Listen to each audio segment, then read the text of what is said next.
सच्चे दिल से की गई तौबा अल्लाह ज़रूर कबूल करता है। वीडियो को स्टार्ट करने से पहले मैं आप सबसे गुजारिश करूंगी कि हमारे चैनल को सब्सक्राइब कर दें ताकि ऐसी वीडियोस आप तक पहुंच सकें। नसू एक औरत नुमा आदमी था, बारीक आवाज़, बगर दाढ़ी और नाजुक अंदाज में मर्द। वो अपनी ज़ाहिर शक्ल और सूरत से फ़ायदा उठाते हुए जनाना हम्माम में औरतों को मसाज करता और मैल उतारता था। कोई भी उसकी हकीकत नहीं जानता था, सभी उसे औरत समझते थे। ये तरीका उसके लिए ज़रिया मुआश भी था और औरतों के जिस्म से लज्जत भी लेता था। कई बार ज़मीर के मलामत करने पर उसने इस काम से तौबा भी कर ली, लेकिन हमेशा तौबा तोड़ता रहा।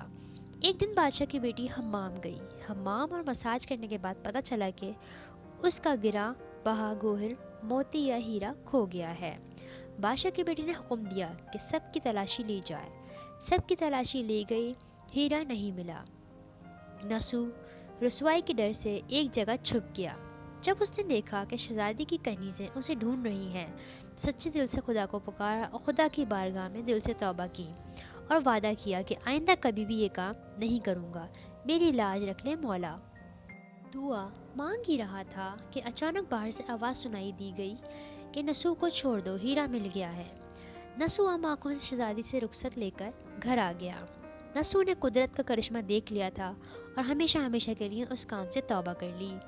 कई दिनों से हम्माम न जाने पर एक दिन शहजादी ने बिला व भेजा कि हम्माम आकर मेरा मसाज करे, लेकिन नसू ने बहाना बनाया कि मेरे हाथ में दर्द है, मैं मसाज नहीं कर सकता। नसू ने देखा कि इस शहर में रहना उसके लिए मुनासिब नहीं है। सभी औरतें उसको चाहती हैं और उसके हाथ से मसाज लेना पसंद करती हैं। जितने भी गलत तरीके से माल कमाया था सब गरीबों में बांट दिया और शहर से निकलकर कई मील दूर एक पहाड़ी पर डेरा डालकर अल्लाह की इबादत में मशगूल हो गया। एक दिन उसकी नज़र एक भैंस पर पड़ी जो उसके करीब घास चर रही थी। उसने सोचा कि ये किसी चरावे से भाग कर यहाँ आ गई है। जब तक उसका मालिक ना आ जाए तब तक मैं उसकी देखभाल कर लेता हूँ। लिहाजा उसकी देखभाल करने लगा।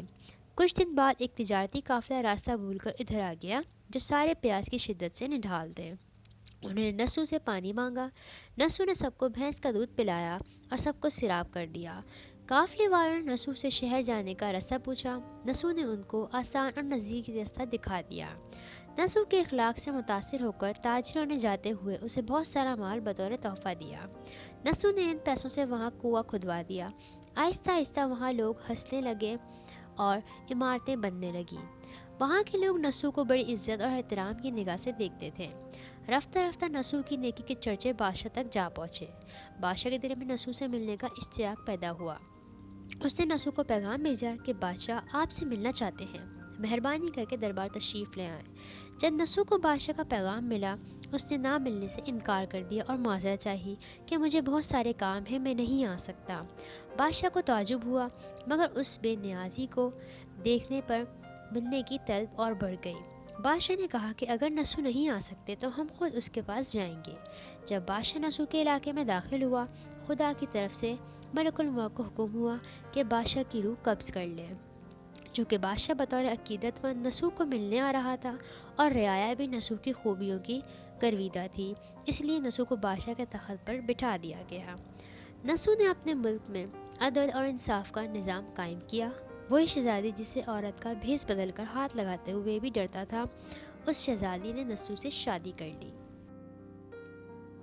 एक दिन नसू दरबार में बैठा लोगों की दादरसी कर रहा था कि एक शख्स वारिद हुआ और कहने लगा कि कुछ साल पहले मेरी भैंस गुम हो गई थी। बहुत ढूंढा मगर नहीं मिली। बराए मेहरबानी मेरी मदद फरमाएं। नसू ने कहा कि तुम्हारी भैंस मेरे पास है। आज जो कुछ मेरे पास है वो तुम्हारी भैंस की वजह से है। नसू ने हुक्म दिया कि इसके सारे माल और दौलत का आधा हिस्सा भैंस के मालिक को दिया जाए। वो शख्स खुदा के हुक्म से कहने लगा, ए नसू, जान लो, ना मैं इंसान हूँ और ना ही वो जानवर भैंस है, बल्कि हम दो फरिश्ते हैं, तुम्हारे इम्तिहान के लिए आए थे। ये सारा माल और दौलत तुम्हारे सच्चे दिल से तौबा करने का नतीजा है। ये सब कुछ तुम्हें मुबारक हो। वो दोनों फरिश्ते नज़र से गायब हो गए। इसी वजह से सच्चे दिल से तौबा करने को ताबुत नसू कहते हैं। तारीख़ की कुतुब में नसू को बनी इसराइल के एक बड़े आबिद की हैसियत से लिखा गया है।